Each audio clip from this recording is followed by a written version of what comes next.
Good morning, everyone. Today I'm doing something I don't get to do a huge amount of, and I'm getting to do it with something a bit different. So what I'm doing is I'm baling, and I've taken my Fent with me. Now what's so special about today is that I have been very kindly given a demonstration of the new Kvernland round baler.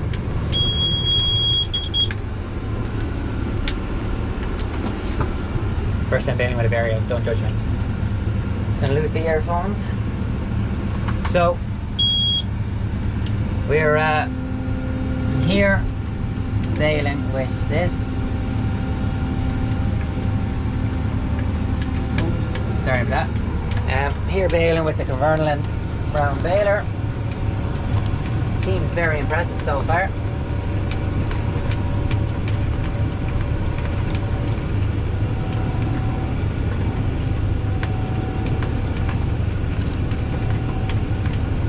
I'll give you a look around of it now in a little while. But oh, sorry. Oh, thank you. Trying to multitask here. Yeah.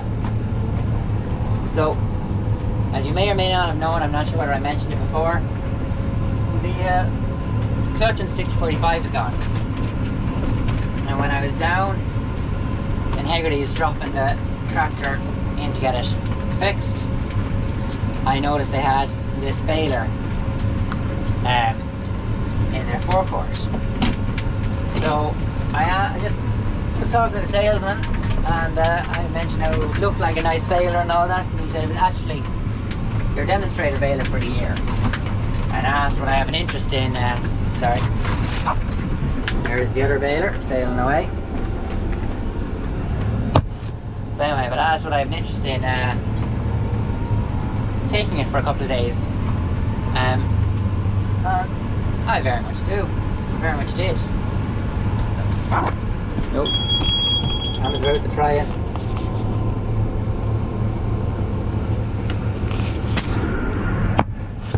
Not really a competition going on here at the moment. It's just we're trying to test the baler and compare it against ours to see how is it good. So what we've seen, from what I've seen so far, is that it seems to be a fairly good baler. Now I am in the Fent, so it's not a fair comparison. 240 horsepower on Kvernland versus the MX on the MX 135 horsepower on our baler. But Tom knows how to drive our baler, and I'm learning how to drive this one. So pros and cons to both.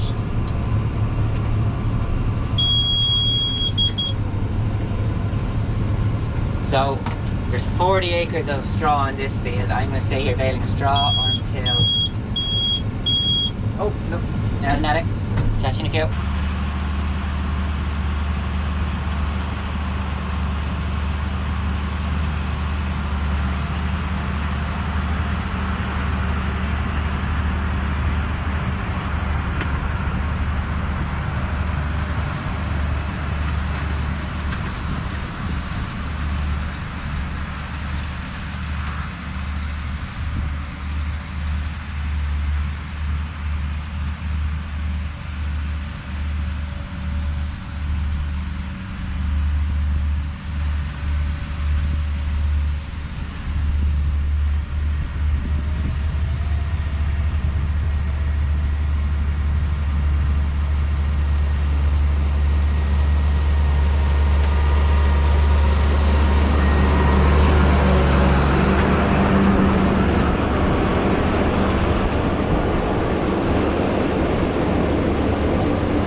So as you just seen, we're baling silage now with the Kvernland.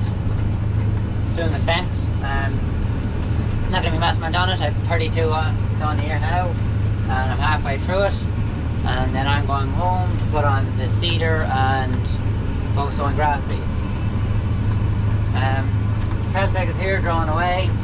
Raph will be here now in a while. Daddy's away on the combine. Very little combining left to do. We have spring. We have 2 contract jobs for spring barley, 10 acres and 18 acres, and then we were cutting beans, and we're down to 19 acres of beans for ourselves. So we're not doing too badly. We were hoping to finish by tomorrow evening, but the one field of beans isn't fit yet. The other 2 fields of beans were cut at around the 20% moisture mark, so we were happy enough with that. Because it's such a light crop, I'm just having to weave here on the sward just to try and make a good bale. It's wet and short grass. Well, not wet. It's short grass. It's third cut leafy grass. So the grass is going to be soft. That's the word, not wet. So if I don't do it right, it won't make a good bale. It won't go into the Celtic. It won't wrap right, and then it won't be a very happy farmer. So we're just tipping away here now. Like I'm doing 15k up the field here. I know it's light, but usually when it's light it means that it won't pick it up. It's a 5 bar, but it's not camelus. It's not a camelus pickup. So that's disappointing, but sure, what can you do?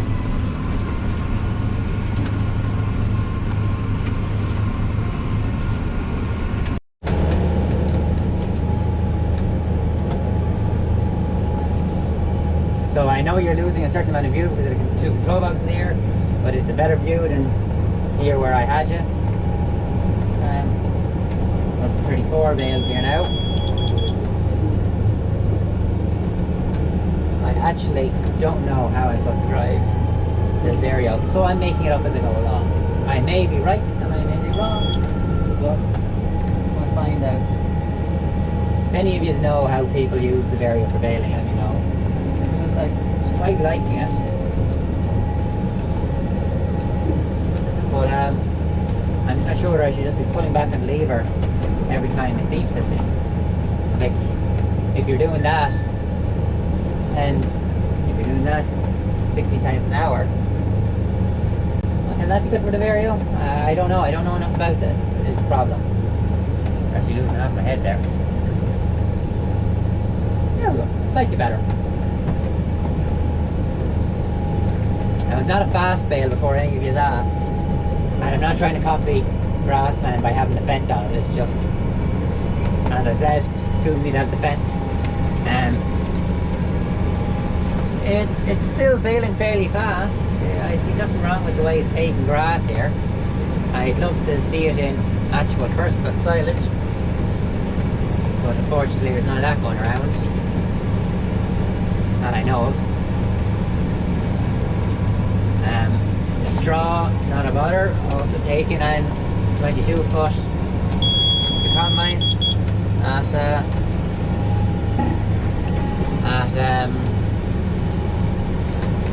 15 kilometers an hour, no bother to it. You're only making too good a bale is the problem.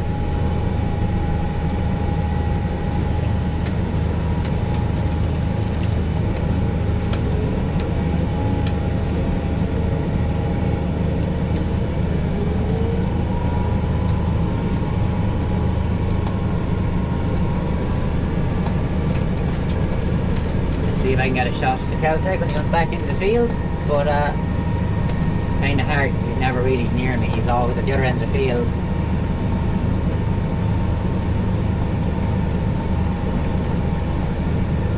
$64.90 on the Celtic today. It seems to be a fairly good match for it. Has been on for the last while the $64.85 has been getting attention.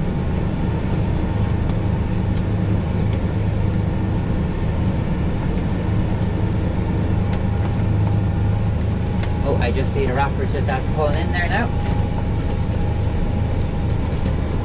So I have 3 swords left in this field, and then I'll be on to the last one. And then, as I said, I'll have to do my reseeding. It's already been double disced, so the farmer cut spring barley off it, and then we double disced it. Oh, sorry, then he spread dung on it, slurry on it, and then we double disced it, and now I'm just going with power harrow. I don't remember the buttons.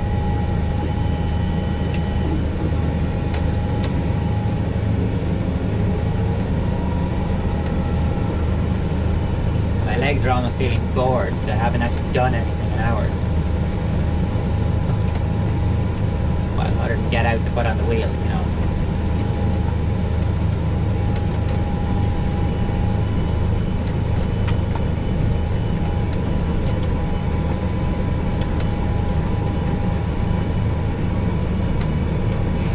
I do confess, I feel a bit funny going around with 240 horsepower on a baler.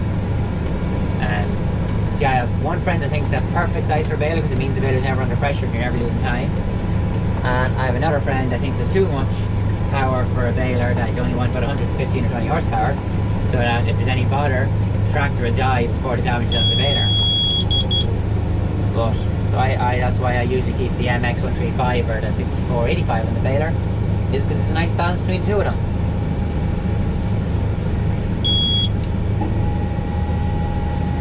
This is my box for it. I didn't know where to put it, so it mounted onto the back of my box for the Solitaire 9. So I just left it there. It's a bit of an angle, but nothing too dramatic. That radio having grief. But anyway, oh, contact now.